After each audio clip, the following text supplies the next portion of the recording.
What is up, my friends? This is Robert, and I just heard the craziest story. I needed to share it with you.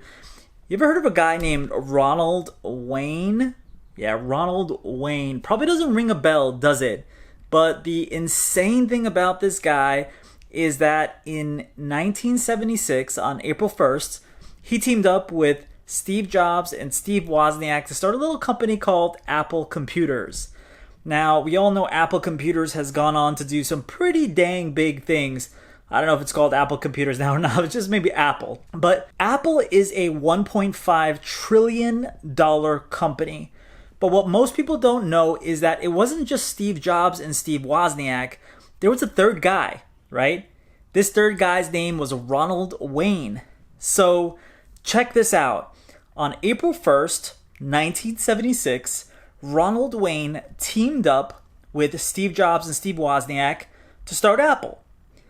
And the problem with this situation was that Ronald Wayne, number one, he was doing kind of like administrative documentation type style of work. Problem was, he ran a slot machine company before and it failed. And he voluntarily took about a year paying back the debts of that company. So he had a pretty traumatic experience in business. He failed in business before. Now, Steve Jobs, Steve Wozniak were pretty young at the time, and Ronald Wayne was a bit older, so he's a little bit more cautious. He had some personal assets that he was trying to protect. And in the state of California, where I am right now, the partnerships, if one partner gets a partnership into debt, all the partners are responsible. So his fear was that there was this company that came in and started to buy stuff and was slow to pay, and they had to borrow money to actually get the capital to produce the first computers. And what happened is he got freaked out. He was so scared that he was going to be on the hook again and the company would fail and implode, that 11 days after he was given 10% in Apple Computers, he quit. He went back to the registrar's office and basically signed himself off, and he sold his 10% back to Jobs and Wozniak for $800.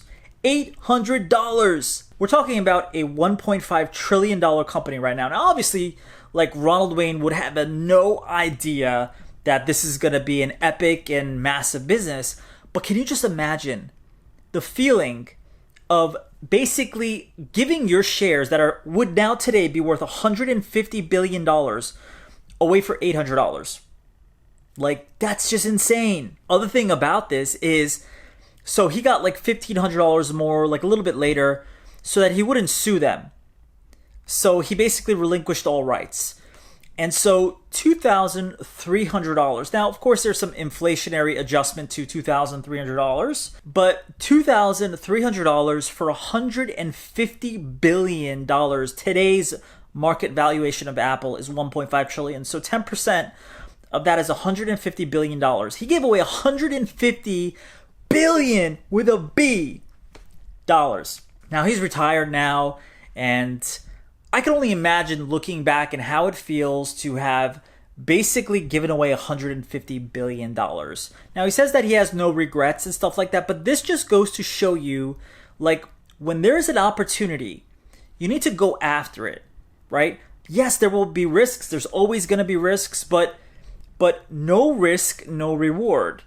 And so think about that the next time you come across an opportunity or opportunity comes across your desk, and you're thinking to yourself, no, there's no way that I'm going to do it. But just imagine what would happen if you don't, right? Your future, your family, like everybody's going to thank you for it when you do. It's all about persistence and following through. Look, Ronald Wayne would have had no idea, right? Ronald Wayne would have had absolutely no idea that Apple was going to turn into $1 trillion company, $1.5 trillion. How would he have known? And so it's crazy, though, if you stop to think about it, that this small investment, him being in the right place at the right time, could have actually led to $150 billion. And that's more today than the wealthiest person in the world, Jeff Bezos, has. Now, speaking of Jeff Bezos, pretty cool if you could actually partner up with Jeff Bezos too, right? And the crazy thing is, people who sell on Amazon can, but so many people pass up this kind of opportunity. So just goes to show you, right? There are opportunities out there. There's crazy abundance. There's so much money that it's actually dizzying. When you have a scarcity mentality, you're going to back out of stuff like that, right? You're going to sell off your shares and worry and take a different point of view than you should really be taking. So just think about that the next time you're presented with an opportunity. All right, so this is kind of just like a little bit of an inspirational, motivational type of message to you guys. I hope that you enjoyed it, but don't forget, please guys, like the video, make sure you smash the subscribe button and hit the bell so you get notified when I post videos like this. I'm gonna post a little bit more of these kind of motivational, inspirational style videos. I just got a really cool kind of flexible tripod that now actually works. I had a bunch of them before, but they weren't that great, but this one is really awesome. All right, so that's it. And so I will talk to you guys pretty soon.